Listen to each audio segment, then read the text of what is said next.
It was her third time in county jail when Tamika finally asked about the GED class.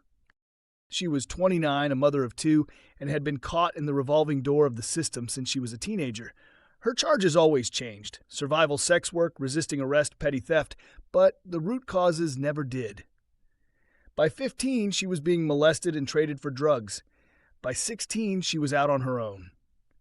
The next decade was a masterclass in surviving without support, bouncing between couches, dodging abusive partners, and hustling in the streets just to eat. What she wanted, more than a moment's peace or even freedom, was a real shot. A job where she didn't have to lie about her past, a life her kids could be proud of.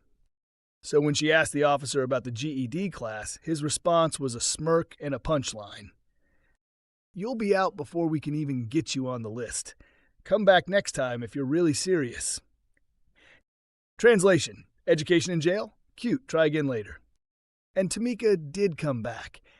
Not because she wanted to, but because systems designed without exits tend to reroute folks right back in. By the time she actually got into the class, during her fourth incarceration, the damage had been done.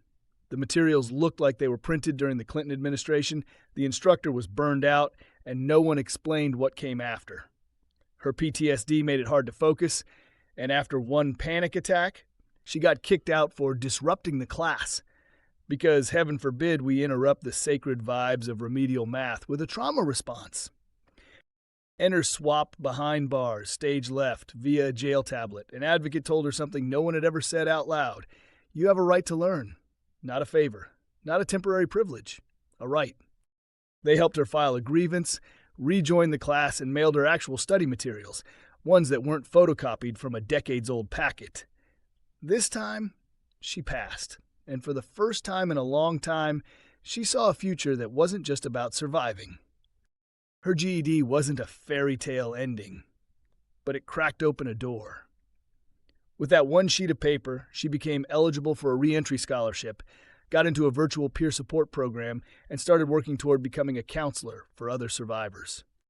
Tamika's story isn't unique. It's just the kind of story that gets buried under mugshots and mugshots and mugshots.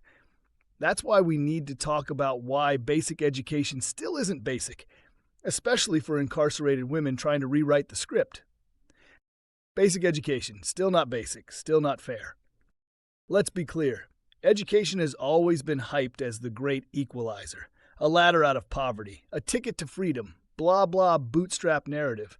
But for incarcerated women, especially survivors of trafficking, abuse, and generational poverty, education isn't just inaccessible. It's practically mythical. We're talking about women who've been locked out long before they were locked up. And yet somehow a GED still manages to be treated like a luxury item instead of a baseline. Let's rewind.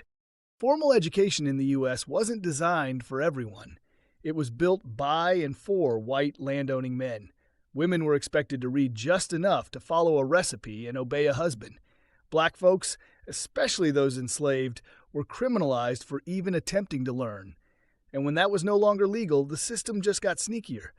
Push black kids into vocational training, keep liberal arts and leadership pipelines white. Fast forward to prison education, which has always been more about controlling people than empowering them. Southern prisons straight up copied plantation models, and education for incarcerated people, especially black folks, was seen as a threat. And when prison college programs finally gained traction in the 70s and 80s, boom. The 1994 crime bill slashed Pell Grants, gutting access overnight. What we got in return was GED programming, duct taped together with underpaid staff, and zero trauma-informed anything. Let's talk numbers, because they're a mess. Roughly 68% of people in state prison don't have a high school diploma. For women, over 70%. That's not just a number, it's an indictment. These women didn't drop out, they were pushed out. Disrupted education, trauma, poverty, foster care, teen pregnancy. And when schools used zero-tolerance policies to shove them into juvenile court, guess what wasn't waiting on the other side? A classroom. Once inside prison, the problems don't go away. They just get new uniforms. Waitlists. Mandatory work shifts scheduled over class time. Mental health challenges ignored. Solitary confinement equals no education. Learning disability? Sorry, try being normal first. Oh, and if your trauma makes you dissociate mid-test, better luck next sentence. Meanwhile, the world outside keeps spinning, and every job, housing application, or custody hearing wants to know, do you have a diploma? No GED means no shot. Full stop. Time to stop treating education like a prize. Basic education in prison should not be treated like a carrot on a stick. It's a right, not a reward for good behavior. We need trauma-informed teaching, learning accommodations, and a serious overhaul of how we design these programs. Otherwise, we're just locking women in a cycle of exclusion. And let's not forget what happens after release. A GED without a plan is like handing someone a key to a house that doesn't exist. We need bridges to college, trade school, and job pathways. Real support, real investment. Not just congrats on the GED, don't come back now. Let's get real. Education is not optional. It's survival. It's safety. It's power. For our community, women and femmes who've survived violence, incarceration, and state neglect, it's one of the few tools that can actually rewrite a life.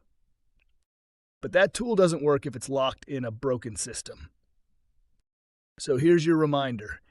Basic education still isn't basic if you have to fight this damn hard to get it. And we're not done fighting. Next up in the series, Correspondence Course Hustle, Higher Education from a Cell. Because trying to earn a college degree from behind bars is its own saga of red tape, fees, and confusion. Spoiler, it's not as empowering as the brochures make it sound. Want to support our work? Donate your time, talent, or treasure on our website at www.swapbehindbars.org.